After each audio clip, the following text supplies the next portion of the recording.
On va commencer par s'asseoir ensemble, prendre un temps pour revenir à soi. Parce que comme on a pu observer l'attention pendant la journée, l'attention se porte sur les objets extérieurs, les personnes, les situations, le temps, etc., etc. Donc tout ce qui est à l'extérieur de nous. Et même ce qui est un peu plus, qui est toujours à l'extérieur de nous, mais qui est dans le corps humain, qui est les pensées, etc. Donc notre attention sont aussi des objets perçus par la conscience, les pensées, les émotions, les sensations. Donc on va reprendre un instant pour tirer l'attention là d'où elle vient. Et pour ça, on peut essayer de différentes choses, mais là, par exemple, la respiration, que tout le monde connaît, puisque tout le monde respire tant qu'on a un corps humain. Donc, je vous invite à fermer les yeux si vous voulez. Si vous préférez ouvert, vous pouvez.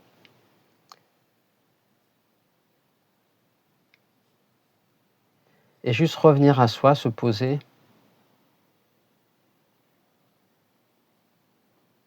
Donc, retirer tous les fils de l'attention qui est porté à l'extérieur. On ramène ça vers la respiration, plus spécialement dans l'abdomen, si c'est possible. On peut prendre quelques grandes respirations.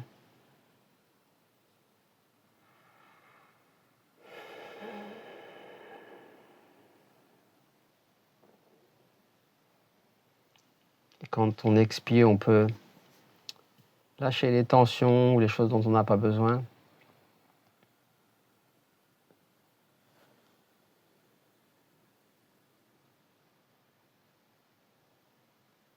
Et puis on va suivre la respiration dans toute son amplitude. Être très observateur, témoin qui observe la respiration, sans chercher à l'affecter, mais en la laissant s'approfondir à chaque respiration. Donc si on peut rester... c'est mieux de rester immobile si on peut. Et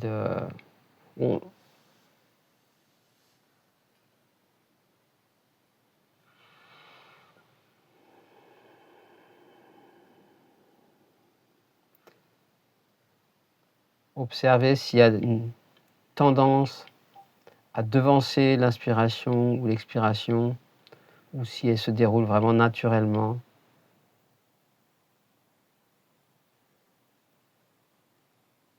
Regardez s'il y a un espace entre l'inspiration et l'expiration.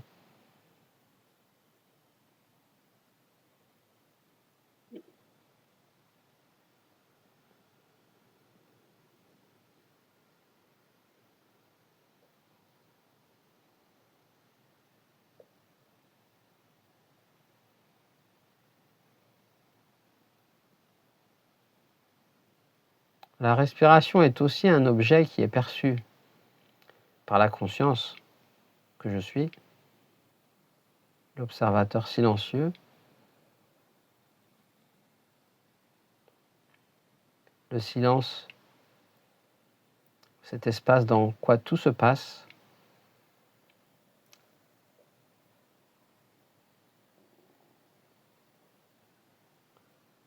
Et donc je perçois cette respiration en tant que conscience qui est toujours là présente, silencieuse, même dans l'activité, qui est toujours là en paix, même dans les tumultes de la vie. Cette présence silencieuse est toujours là. Donc tout est vu, observé d'une façon totalement neutre, sans jugement. Et s'il y a des jugements ou des résistances, des pensées, on les observe d'une façon neutre et aimante, sans chercher à les contrôler, à les changer. Il n'y a absolument rien à faire, juste à être.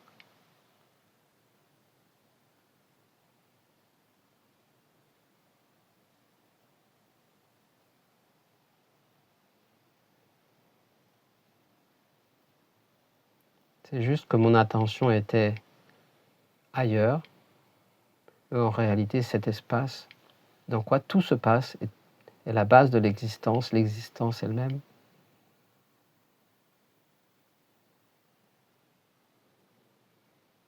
Que rien ne peut affecter. Toutes les expériences humaines ou autres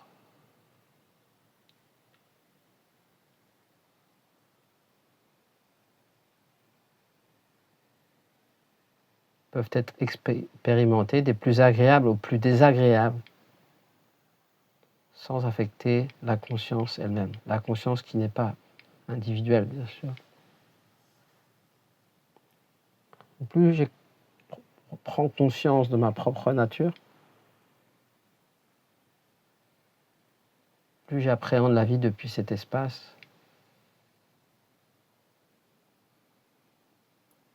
où je ne fais absolument rien, puisqu'il n'y a pas d'espace-temps dans cette conscience. L'espace-temps en est un déploiement, une projection sur l'écran multidimensionnel de la conscience.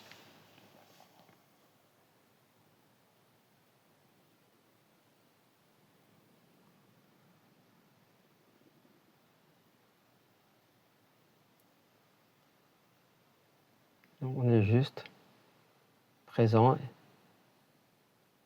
en observation. L'observation neutre est un accueil total, inconditionnel, donc on peut aussi l'appeler amour, puisqu'il accueille tout. Cette conscience accueille tout sans préférence, sans jugement. Et c'est ce qu'on cherche tous, à être acceptés tels qu'on est, tous les personnages et les choses.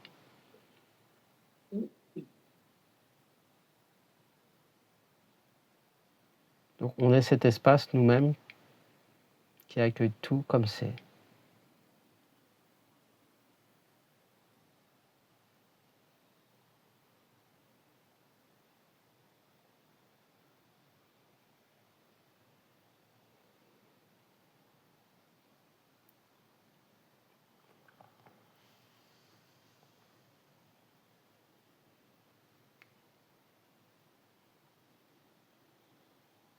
Il peut y avoir des sensations, des émotions, des résistances, des pensées. Je suis juste là, cet espace. Je suis moi-même cet espace dans quoi tout se passe.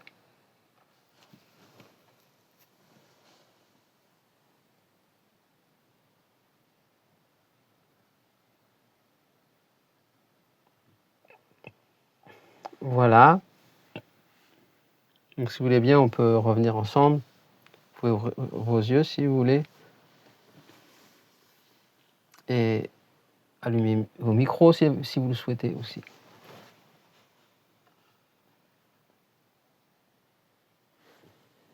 Si vous pouvez garder les yeux fermés, vous pouvez aussi.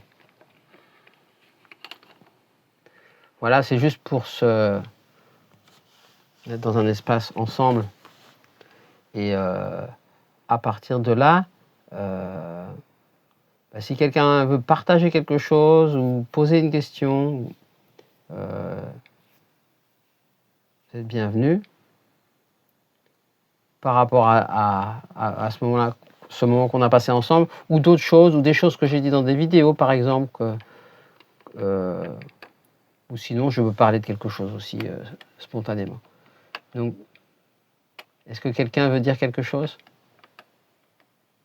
en particulier? Jean-Marc. Par rapport au moment qui vient d'être passé là,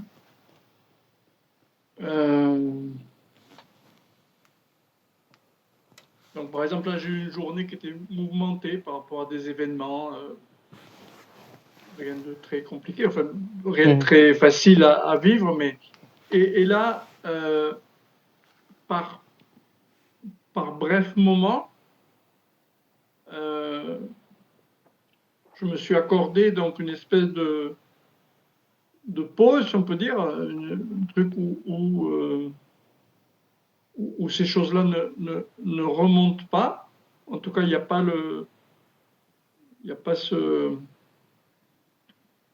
c'est pas une inquiétude, c'est plutôt une espèce de poids qui existe là et qui disparaît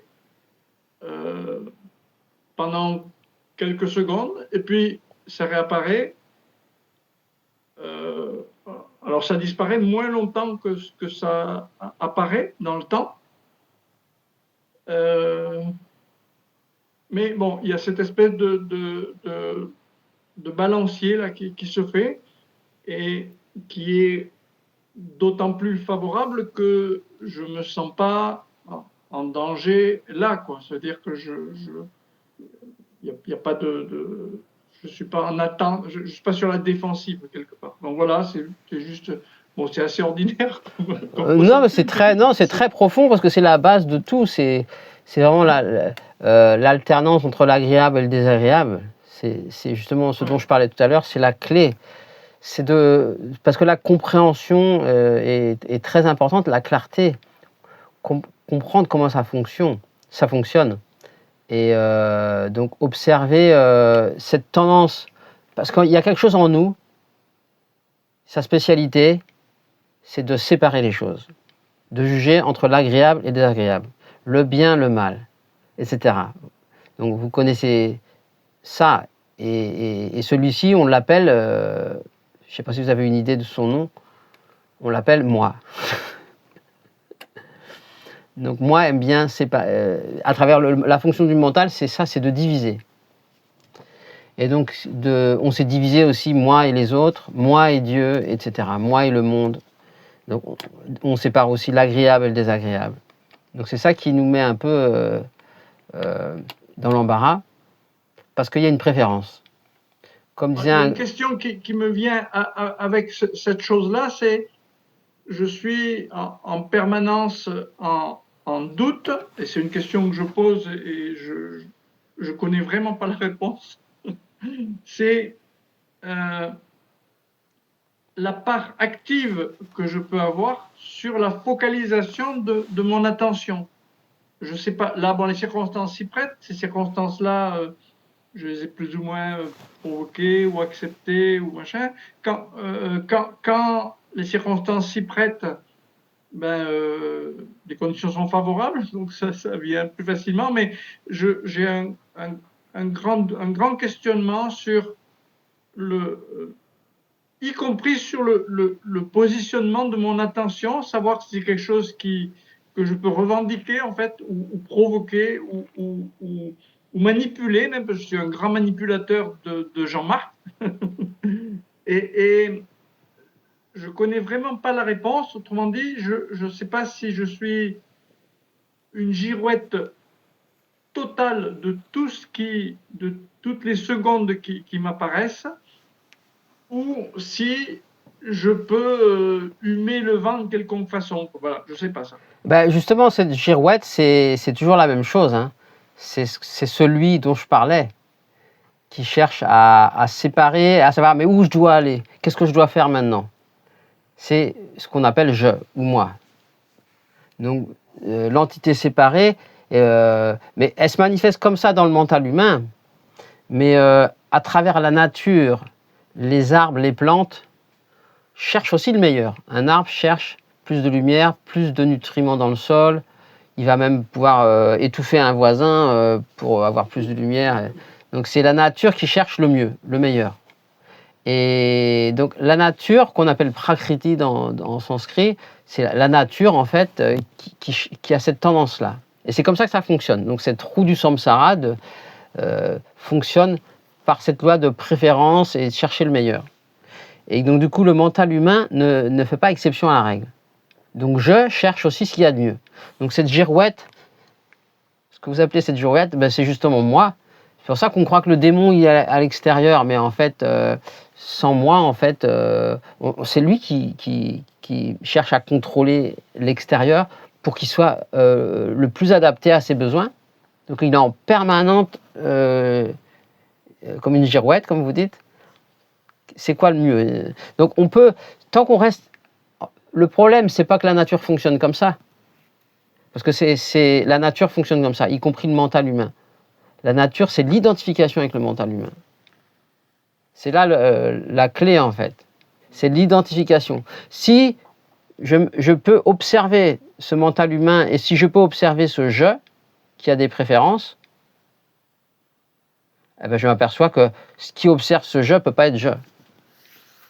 Ou alors c'est une partie du mental, on peut rester dans des parties du mental qui jouent à un jeu comme ça, mais autrement la conscience qui est cette présence qui observe le jeu du je qui suit un système de préférence. Un patriarche zen, je ne sais plus son nom, je crois que c'est Zen qui disait le chemin n'est pas difficile pour celui qui n'a pas de préférence. Pardon? Le chemin n'est pas difficile pour celui qui n'a pas de préférence. Ah oui. Donc la base, c'est vraiment ça en fait. Comprendre que le mental humain et l'ego fonctionnent sur un système de préférence. Parce que le corps humain fait partie de la nature, manifestée. Mais l'être ou la conscience ne fonctionne pas sur un mode de préférence. La conscience indivisée, je parle de cette conscience-là, n'a pas de préférence. Elle aime tout comme c'est. Et en fait, c'est ça notre vraie nature, la source de ce qu'on est en réalité, c'est ça. Mais quand elle est manifestée, elle se sépare dans un système, à travers l'espace-temps, avec un système de préférence, et qui préfère l'agréable plutôt que le désagréable. Donc quand on comprend ça, eh ben, cette girouette, on peut l'observer. Et on va forcément revenir à l'identification avec la girouette. On peut prendre du recul et la regarder, et on se fait happer. Donc ce jeu d'aller et retour fait partie du jeu en fait. Mais la conscience, elle est toujours la même, l'espace dans lequel on est toujours, notre nature véritable est toujours là, qui ne change pas, qui n'est pas dans l'espace-temps. Mais il y a quelque chose qui fait des allers-retours comme ça et qui cherche... voilà. Donc il n'y a rien du tout de mal en fait à quoi que ce soit, surtout pour cette conscience. Pour la conscience, c'est juste à observer justement, observer cette girouette. Et donc c'est pas une compréhension, on peut avoir une compréhension mentale et une explication mentale, mais la conscience c'est pas une compréhension mentale, c'est une compréhension intuitive, directe. Donc juste par l'observation, par ce qu'on appelle la conscience, awareness en anglais. Donc, en fait, cette conscience-là est plus intelligente que le mental. Le mental pense qu'il est plus intelligent, et l'ego, à travers le mental, pense qu'il est plus intelligent. Mais en fait, la conscience a une intelligence supérieure qui n'est pas compréhensible par le mental. Et par l'observation simple et la présence, des changements se produisent juste par notre propre présence à nous-mêmes. Donc c'est juste l'observation, en fait, de ce système.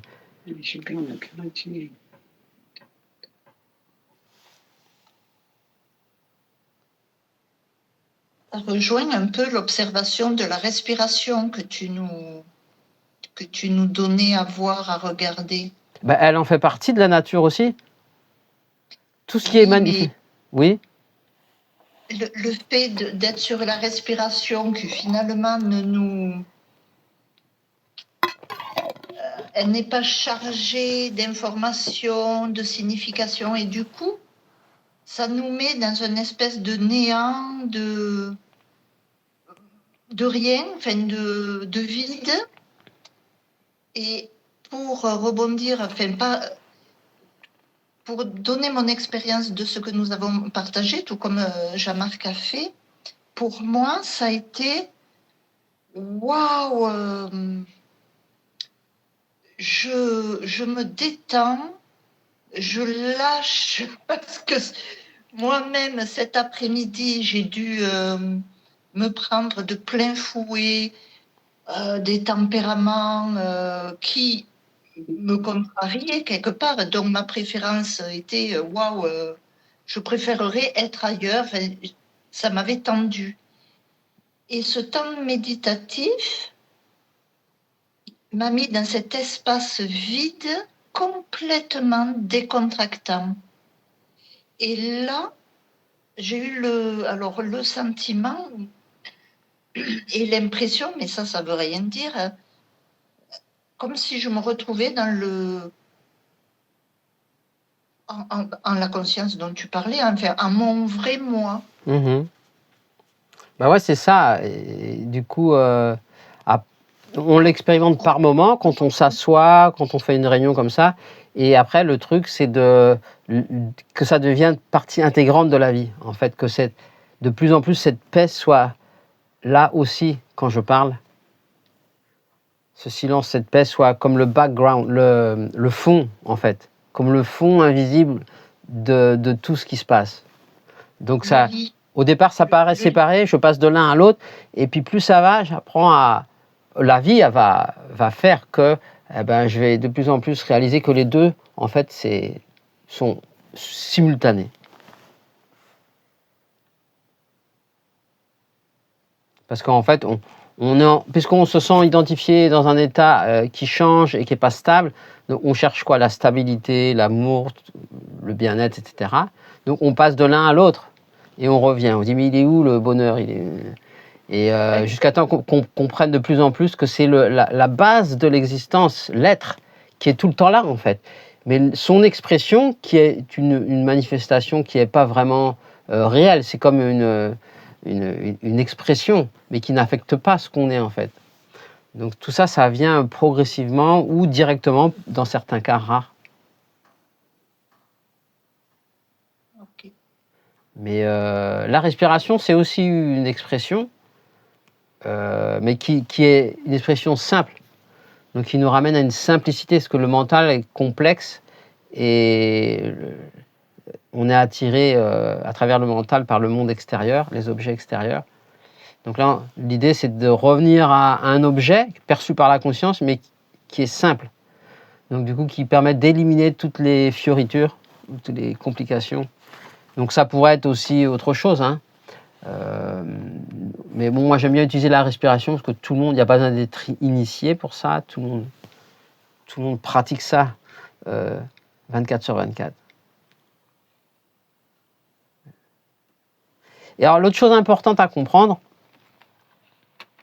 à mon sens, je voudrais partager, c'est que tout ce qu'on expérimente comme inconfort, par exemple, Jean-Marc parlait d'une certaine lourdeur, je crois. Je ne sais plus si c'était le mot utilisé. Donc, quand j'expérimente la lourdeur, je peux broder autour le mental fait ça, il brode des histoires autour, qui fait qu'une expérience de lourdeur qui serait ramenée à une expérience simple, comme un laboratoire dans un labo où on ferait une expérience pour sentir les choses. Qu'est-ce que ça fait? Cette lourdeur, elle est comment? Elle est chaude, on se sent contracté, quelle sensation, comment je vis ça? Donc je ramène ça à quelque chose de pratique, condensé, ce qui évite de partir dans des histoires, puisque les histoires compliquent la chose et rend l'expérience plus difficile, plus compliquée, et on part dans un film. Donc c'est arriver à juste simplifier ça à quelque chose. Par exemple, si je me pince la main comme ça, je me serre la main, qu'est-ce que je sens? Juste quelque chose de simple comme ça. La lourdeur, comment je la sens? Comment, Jean-Marc, on peut se tutoyer, Jean-Marc, ou... Comment tu ressens la lourdeur? Comment tu décrirais ton expérience, par exemple, de lourdeur? En termes simples. C'est une lourdeur physique qui se passe vers le sternum, là, mais qui est comme une espèce de bruit de fond désagréable. Désagréable. Déjà, tu vois, on est déjà passé à l'étape de la petite histoire, en disant désagréable. Ouais. Tu vois, simplifier, ça veut dire vraiment décrire. Mais après, à la fin, le mental dit c'est désagréable. Mais c'est bien, c'est pas mal de dire ça, mais c'est juste de voir que il y a quelque chose qui dit c'est désagréable. Et c'est ça qui fait, en fait, puisque c'est jugé désagréable, directement, il y a une résistance, quelque chose qui dit, comme un message subliminal qui dit, ça ne devrait pas être là. On l'entend ou pas, ce message subliminal, mais il est là, caché, secrètement ou visible. Ça ne devrait pas être là. Et il y a une résistance contre ça. C'est mal. Donc c'est un programme en nous qui fonctionne et qui nous dit, qui fonctionne comme ça, automatiquement. Alors le truc, c'est de comprendre que toutes les choses qui sont difficiles en nous, qui ont été touchées par des événements de la vie, comme aujourd'hui, où ça touche des choses qui sont en nous, des mémoires, très probablement, des mémoires qui sont ce qu'on appelle des samskaras en sanskrit, qui sont des mémoires qui sont emmagasinées dans le corps mental, parce qu'à un moment donné dans la vie, dans la petite enfance ou n'importe quand, ou peut-être dans des vies passées si on parle de ça, ça a été, la conscience n'a pas été en capacité de laisser passer ce courant d'énergie, et donc il y a eu ça a été refoulé dans le système. Et donc quand il y a quelque chose qui ressemble à cet événement, ça a tendance à faire ressortir ces choses-là. Donc forcément, l'habitude est grande de dire non, je ne veux pas ressentir l'inconfort, donc qu'est-ce que je fais? Soit je refoule, je repousse encore, ou alors j'exprime. Et on pense que exprimer, c'est libérateur. Mais en fait, c'est une libération qui n'est pas véritable. Ça ne part pas vraiment du système. C'est deux genres de manipulation où on cherche à s'en débarrasser. J'exprime, je cherche à m'en débarrasser. Je refoule, je cherche à m'en débarrasser. Parce que je ne veux pas la ressentir. Si on comprend ça, alors on est déjà, à mon avis, sur une bonne voie de comprendre que entre les deux, il y a ce qu'on appelle la voie du yogi, c'est-à-dire ne rien faire. Parce qu'à partir du moment où on cherche à manipuler, refouler ou exprimer, on est dans le rôle du je qui cherche à contrôler le désagréable. Entre les deux, il y a cet espace où je ne fais rien. Et c'est là qu'on peut appeler ça la voie du milieu, ou si on pourra appeler ça comme ça. Le désagréable est là, et j'apprends à juste être là. Lui donner l'espace. Parce qu'en fait, c'est comme des bébés qui voudraient, des petits bébés émotionnels, ou des choses emmagasinées, qui veulent être juste vus, reconnus. Ils n'ont pas pu. Donc, ils ont été mis quelque part dans des boîtes, et là, ils reviennent. Est-ce que j'ai cette capacité maintenant, en tant que est-ce que ma conscience a la capacité de se laisser traverser par ça sans broncher? Et du coup, elles peuvent naturellement être libérées en une fois ou beaucoup de fois. Enfin, il n'y a pas de règle pour ça, mais c'est la compréhension de comment ça fonctionne, en fait. Parce que, en fait, quand je fais ça, que je ne fais rien, justement, je suis, et du coup, je me rapproche de ce que je suis, qui est l'être, qui ne fait rien. À chaque fois que je cherche à manipuler, refouler ou exprimer, je confirme le rêve, je confirme le samsara, l'illusion, par le je, qui cherche à ne pas sentir l'inconfort. Donc ça, c'est vraiment quelque chose que j'ai découvert il y a quelques années et qui est très très important, parce qu'on peut être de multiples façons dans la fuite, en fait.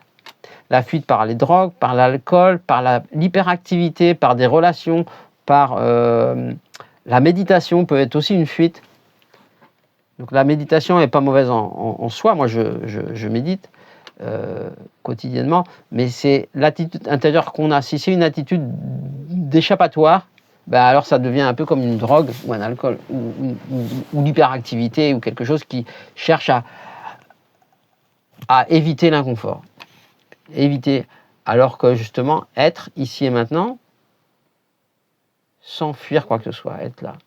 Ça ne veut pas dire que la personne ne peut pas quitter une situation dans le concret, mais intérieurement, c'est comprendre que l'être ne craint rien. Si je m'identifie au je et que je pars dans un contrôle entre le refoulement ou l'expression, je suis la peur, en fait. Je suis la peur et les désirs. Les deux mouvements du je, peur et désir. Peur, je repousse, désir, j'attire. Donc, si je reste dans ce système-là, je reste identifié et je tourne avec tout le monde. Ou alors, je peux trouver la force juste d'être là, d'observer, et je vais ressentir à travers le corps mental des sensations, du désagréable, mais je ne fais rien. J'ai conscience que la conscience que je suis a la capacité d'expérimenter le plus pénible, le plus agréable et le plus pénible. Donc ça, c'est pas des messages qu'on a entendus, qu'on nous a appris à l'école, enfin en tout cas pas dans la mienne, mais donc c'est quelque chose de pratique en même temps, qui n'est pas perché comme on dit. Une spiritualité perchée, c'est vraiment intégré dans le quotidien d'une façon pratique. Parce que là, l'être, il est tout le temps là, et on réalise que pourquoi avoir peur de quoi que ce soit? Oui, tu es en train de parler d'une part, se désidentifier de nous-mêmes, être attentionné à cela, et ne pas s'attacher aux histoires. Ne pas s'attacher aux histoires et ne pas essayer de contrôler les expériences énergétiquement. Ce qu'on expérimente, le désagréable, c'est une forme d'énergie. La lourdeur, la tristesse, tout ce qui nous traverse, les sensations d'abandon, de solitude, tout ça c'est quoi en fait si on les mettait, réduisait en termes d'expérience? C'est juste des sensations et qui nous semblent intolérables ou trop dures, qu'on cherche à éviter. Donc il ne s'agit pas de changer ça, mais de comprendre le fonctionnement et de l'observer. Que l'on croit siennes, alors qu'elles ne sont pas nôtres. En plus, oui. Elles sont libres d'elles-mêmes. Si on s'en détache, on s'en aperçoit forcément. Et si on leur laisse la place d'être, c'est juste des expressions. Juste des expressions qui peuvent être agréables ou désagréables.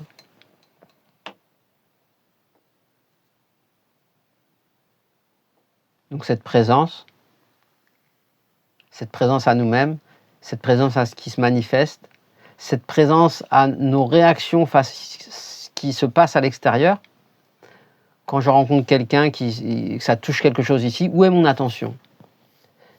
Dans beaucoup de cas, notre attention, pour la plupart des gens, reste sur la personne à l'extérieur et essaye de contrôler la situation extérieure, soit une personne, soit le temps, soit n'importe quel genre de situation. Notre attention reste là et essaye de la contrôler. Alors que si et la rend pour responsable de mon mal-être. Et si je réalise, je reprends en fait, les excitations extérieures sont juste des éveilleurs en fait, comme des cloches qui me rappellent à moi-même. Je garde l'attention liée à la perturbation, je reste ici. Ça ne veut pas dire que l'acteur ne va rien faire dans ce qui se passe, dans la scène. Mais l'attention, c'est prendre responsabilité de sa vie, dans ce sens, ce qui est vécu ici est vécu seulement ici. Même si j'entends parler de violence ou de quelque chose, où est-ce qu'elle est vécue cette violence? Elle est vécue ici. Donc c'est de revenir à soi en fait. Et de cesser de juger l'extérieur pour être la source de mes problèmes et de mon mal-être. C'est ce qui n'est pas facile parce qu'on a fait ça toute notre vie, et beaucoup, plus ou moins, suivant les personnes.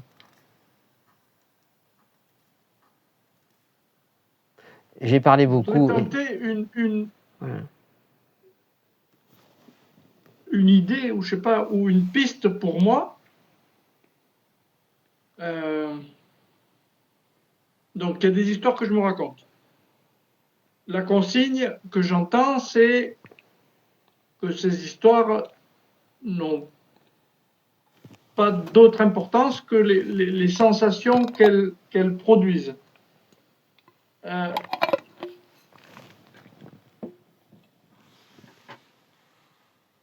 Une des conséquences pour moi, parfois, c'est que mon histoire, je la censure. C'est-à-dire, je la retiens, je dis oui, mais ça, soit c'est pas très important, soit. Et du coup,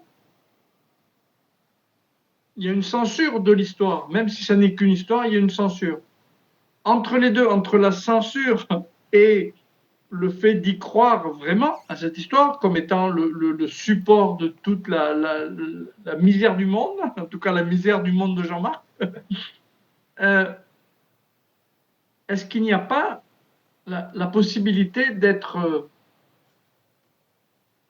jusqu'à grossier sur son histoire? Je veux dire, quand je parle de grossier, je veux dire que l'histoire, elle peut être ramenée, que ce soit en termes de mots ou d'émotions, à des choses qui sont comme des cailloux, comme quand on jette un pavé. Mais ça peut si on jette un pavé, quoi. Ouais, mais ça peut être regardé, tout ça. Tout ce qui peut être regardé, l'invitation, c'est de regarder tout ce qui peut être regardé. Est-ce qu'il y a quelque chose qui ne peut pas être regardé dans tout ce que tu as décrit? Est-ce qu'il y a quelque chose dans tout ça qui ne peut pas être regardé d'une façon neutre? En fait, dans tout ce que tu as décrit, moi, je te regardais comme un observateur neutre, sans jugement. Donc, du coup, si tu fais pareil, tout ce qui se passe dans la tête de Jean-Marc, tout ce qui se passe dans la tête de Franck, de Sylvie, je suis juste un observateur. Donc, j'ai pas d'avis sur ce qui se passe dans la tête de Jean-Marc. J'ai aucun avis. Je suis juste là et c'est juste un mental qui est en train de businesser, des différentes parts du mental qui discutent. Et moi, je suis là, je regarde ce qui se passe. Donc, c'est pas une autre partie du mental c'est vraiment être cet espace où tout se déroule sur le plan physique, sur le plan mental, sur le plan émotionnel. Donc, c'est pas une prise de position personnelle du tout. Là, l'invitation, c'est une observation neutre. Et du coup, neutre veut dire aimante, parce qu'elle accueille tout comme c'est. Donc, toutes les parties de nous qui ont besoin d'être entendues, reconnues, écoutées, eh ben, elles le sont par nous-mêmes en tant que conscience. Donc, tout ce qu'on va faire, on se donne à nous-mêmes, en fait, tout ça, cette présence, cet espace. Cette attention. Tu vois, tu parlais d'attention. Où je dois mettre mon attention? Donc, cette attention qui peut bouger, c'est une attention divisée, qui est un sujet et un objet. Donc, le sujet, je porte son attention sur des objets, différents objets. Des personnes, un arbre, des maisons, des pensées, des objets intérieurs ou extérieurs. Donc, ce qui observe tout ça et qui essaye de manipuler au mieux, on peut l'appeler je. Mais il y a quelque chose de plus profond qui peut regarder, qui cherche à manipuler ce jeu. Et c'est ça qui n'est pas personnel et qui est pas qu'on peut pas attraper non plus. Donc ça vient, ça s'éveille de soi-même suite à l'appel de l'âme, si on peut appeler ça comme ça, suite à cet appel. Du coup, cette conscience s'éveille de plus en plus et qui accueille tout. Et en fait, on réalise plus on réalise qu'il n'y a rien à faire en fait. Pas au niveau de la personne est dans l'espace-temps. Mais de ce que je suis, moi, j'ai rien à faire du tout. Je suis toujours en paix, dans le silence. Je suis cet espace d'observation en fait où tout se passe. C'est ce que certains appellent le soi. Le soi. Voilà, le soi profond, le soi. Le soi. Il y a plein de. Ouais. C'est ça. Plusieurs noms. Il y en a qui peuvent l'appeler Dieu. Moi, ça me dérange pas d'appeler ça Dieu. Beaucoup de gens n'aiment pas le mot Dieu parce qu'il y a eu ça a été galvaudé. Pour moi, je n'attache pas d'importance au mot, mais ça dépend de chacun en fait. Mais c'est pas un Dieu qui est séparé. C'est cette conscience. C'est moi aussi. Je fais l'expérience d'être une goutte séparée d'un océan dans lequel je suis tout le temps et je suis cet océan. Quoi.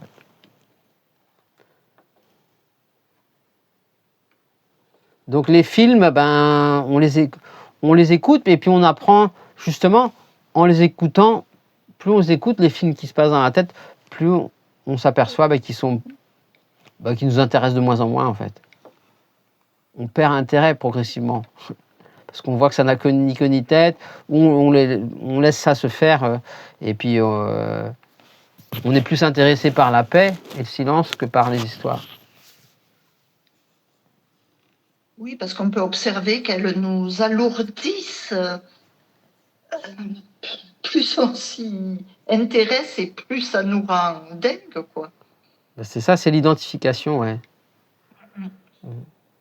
Et si vous observez bien, comme disait Jean-Marc, on part dans une partie de la discussion dans le mental qui dit ouais, mais je serais bien. C'est comme si on enfilait un vêtement et une marionnette qui parle, là, et puis un autre.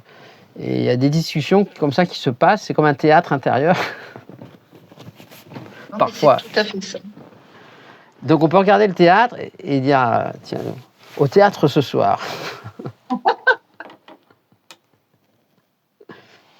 Et dans le théâtre, il y a aussi des sensations, des émotions, des choses. Mais c'est à apprendre à être cet espace sans peur, en fait. Parce qu'en fait, la base de l'ego, du moi séparé, c'est la peur. À partir du moment où je suis une entité séparée, la peur est forcément là. Peur de perdre les êtres chers, de perdre quelque chose dans le monde, de perdre la santé, de perdre ce qu'on appelle la vie, parce qu'on pense avoir un début et une fin en tant que personne. Et il y a un début apparent. Donc la peur est la base. Donc si on arrive à se placer derrière le jeu pour l'observer depuis cet espace sans peur, si on peut appeler ça comme ça, et lui, il a le droit d'avoir peur, ça fait partie de sa nature, d'être un être séparé, d'avoir peur de tout ça, comme Bouddha a voulu dépasser la souffrance, la vieillesse et la mort. Donc si nous, on se donne aussi le même but, moi c'est un petit peu ce que j'ai vécu aussi, c'est quelque chose en moi qui n'accepte pas le monde comme il était, avec toutes ces injustices. J'étais quelqu'un de très sensible, je suis quelqu'un de sensible, donc du coup je ne pouvais pas accepter le monde comme il était, avec toutes ces injustices, et puis on pourra ajouter, comme disait Bouddha, toutes ces choses-là. Donc il y a quand les dépassants, comme je disais des fois, par exemple, comment je peux continuer à respirer en étant bien, en sachant qu'il y a des gens qui se font tuer, violer, etc., abuser à chaque seconde, et rester dans cette réalité sans se poser de questions plus que ça, pour moi, c'était pas possible. Donc c'est un peu Bouddha ce qu'il a vécu aussi, c'est-à-dire que quand on est sensible à ça, on se dit non mais je peux pas juste rester. Oui bon, et donc du coup il y a un appel qui est là et qui nous amène à ça.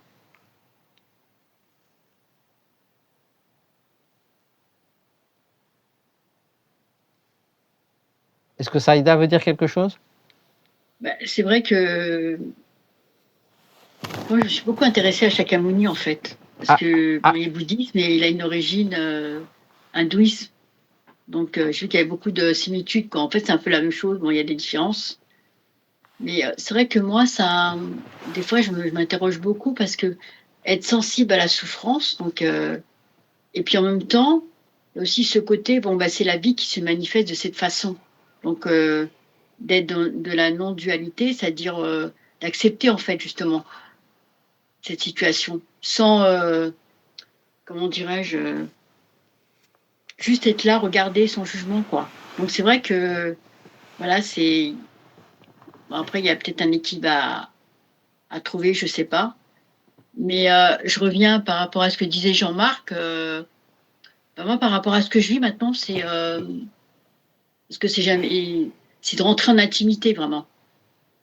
Des fois, j'ai comme si c'est des starts, vous savez, comme un millefeuille. Il y a toujours, à chaque fois, on doit creuser. Il y a toujours des choses qui apparaissent, comme si c'était un fond un puits sans fond, fin. quoi. Sans fin. Ouais. Moi, voilà. Et toujours des tendances de vie qui sont là. Et par exemple, là, dernièrement, je sentais que voilà, qu'il y avait quand même des grosses choses qui arrivaient. Mais de rentrer en intimité, en fait, avec tout le travail tout ce que j'ai fait, maintenant, je rentre en intimité. Voilà, sans le...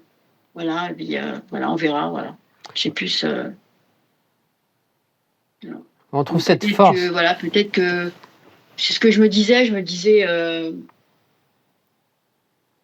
peut-être entre ce qui est délicieux et ce qui nous fait souffrir, en fait, quelque part, c'est ta vie ou c'est la même chose, en fait. Que ce soit... Tu comprends ce que je veux dire? Voilà, en fait, finalement, d'accepter d'être à un niveau où il n'y a pas de différence entre ce qui est exactement, et une souffrance. C'est ça, exactement. Voilà. Attention, je dis pas que je vis ça. Hein. Oui. Il y a des moments où on vit. voilà, je me dis, voilà, je rentre en intimité avec ce que je suis. Et c'est vrai que là, je sens que j'ai ouvert une porte quelque part. Je lisais, j'écoutais quelque chose de bouddhiste aujourd'hui qui parlait de ça justement par rapport à la douleur et l'état entre quelqu'un qui est identifié dans le monde et une personne plus libérée. En fait, elles vont toutes les deux vivre la douleur, mais celle qui est identifiée va avoir une deuxième douleur. Il compare ça à une flèche avec un poison en fait. La deuxième flèche, elle a du poison.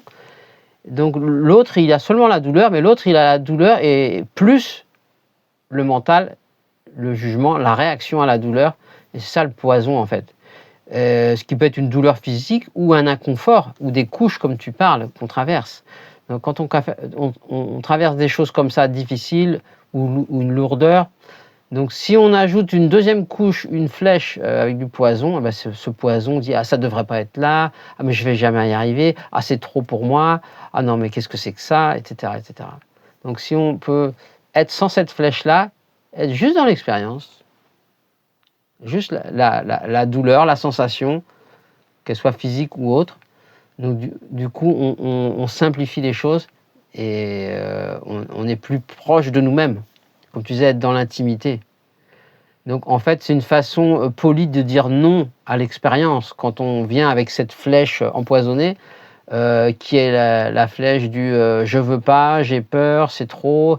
Donc c'est une façon de dire non à l'expérience, une façon polie. T'es bien gentil, mais j'ai pas envie de vivre ça. Ouais. Donc et du coup, le truc, c'est comme il expliquait, c'est d'arriver d'être. La différence, c'est qu'il y en a un qui est détaché et pas l'autre.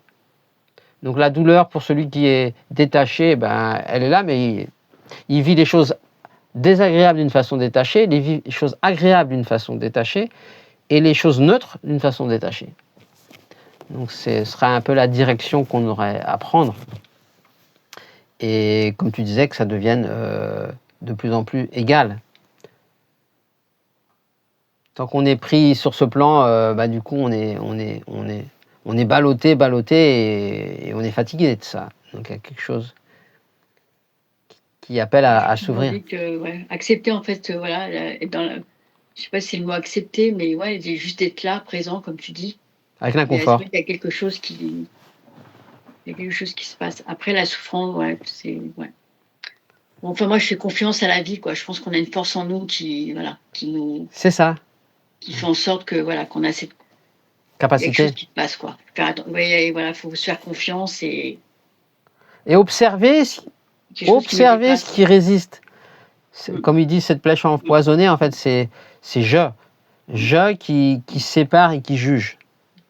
Donc, observer ce je sans jugement, parce que moi, en tant que conscience, présence, je n'ai pas de jugement, mais je vois juste qu'il y a une entité qui a cette tendance très forte à juger, séparer les choses et à repousser ce qu'elle n'aime pas. Et moi-même, je ne la juge pas, je regarde juste. Je vois son fonctionnement, comme je regarderais le fonctionnement d'un oiseau, d'un arbre, du monde qui a... la nature fonctionne comme ça. Donc la nature, dans le sanskrit on appelle ça prakriti, la nature, et le purucha, c'est la conscience, la conscience témoin qui n'est pas affectée par ce qui se passe. Donc si je suis identifié avec la nature ou la prakriti, je souffre puisque je suis ballotté. Mais plus j'observe, pas dans un esprit de fuite, mais juste parce que je suis cette conscience même. Et en même temps, alors on passe par différents stades généralement.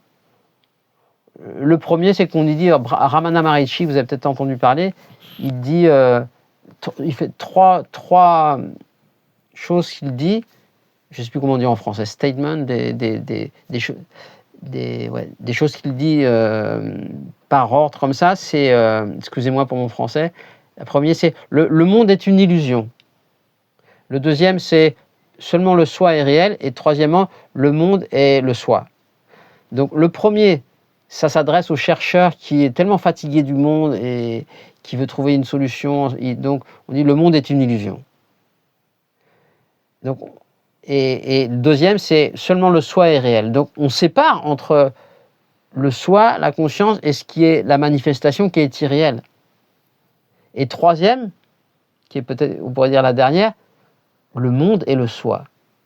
Donc là, qui est difficilement compréhensible, mais c'est finalement de réaliser que même ça, la manifestation, c'est aussi une cristallisation de la conscience, mais c'est aussi le soi, la manifestation du soi. Donc je suis tout le temps, tout est le soi ou tout est Dieu.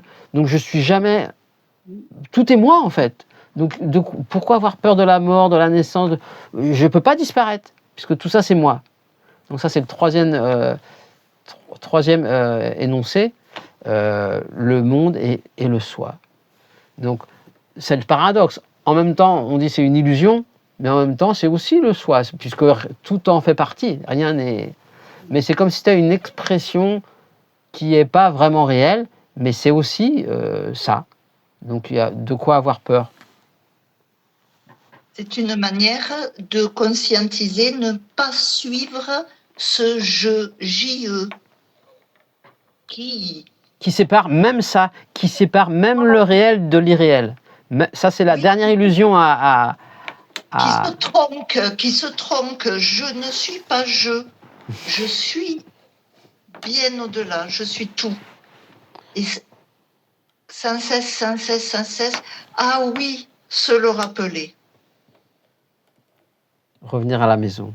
Et après, vivre de plus en plus que la maison, j'y suis toujours en fait. Désolé, mais je vais devoir y aller parce que j'avais pas pensé à demander le temps que ça durerait. Ouais, c'est très bien, on va arrêter. Je propose qu'on arrête ensemble, si vous êtes d'accord. Comme ça, c'est bien. Non, mais déclencher ça. Non, c'est très bien, c'est très bien. Et si ça vous convient, donc je vous propose qu'on arrête là, si c'est OK pour vous, à moins que Sylvie et Saïda aient quelque chose d'autre à partager. On peut rester un peu plus longtemps si vous voulez. Non, mais on avait dit 7h30, 8h30. Ouais. Bon, c'est bien pour tout le monde alors. Là. Ok, ça marche. Très bien. Okay. Bon, merci beaucoup. Bonne soirée.